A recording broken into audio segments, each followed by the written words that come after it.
Exploding the Glass Bottles. This focused on a character named Samuel who had trapped his wives in bottles like you see on my screen right now. These bottles were made to hold spirits and keep them at bay. In this story, the current wife, has taken these bottles and broken them to release the spirits of two wives.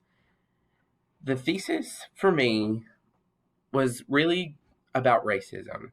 Racism was really dealt with heavily in this story, and it aims to show that Samuel is internally racist while Beatrice works to destroy the ideas of racism in her home. Now, some main points that really led me to believe that were that Samuel has this internalized racism. He sees himself in the children that he makes. This causes rage and makes him kill the wives that he has and take out the children that they carry. He's a victim of these colonialist ideas that came into Jamaica when people were coming in and colonizing. He sees himself as something that he needs to take out of the world rather than love.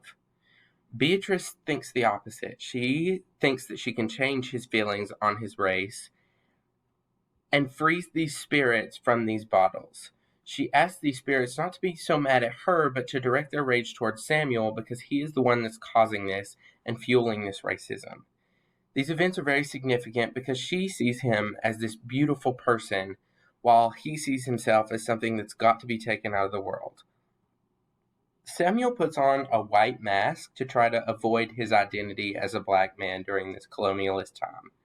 This white mask helps him to hide from himself and blend into a colonial society that is forming around him.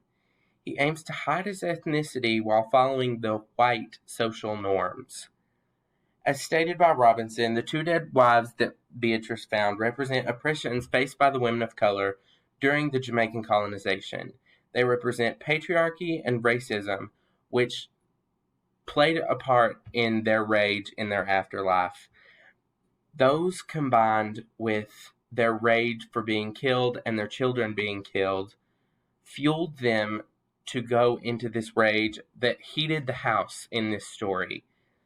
And that really shows me by her breaking those bottles that she aims to take the racism that she sees in the world, not just from Samuel, but that she sees in the world. She aims to take it out and try to make the world a better place for her and the child that she may bring into the world.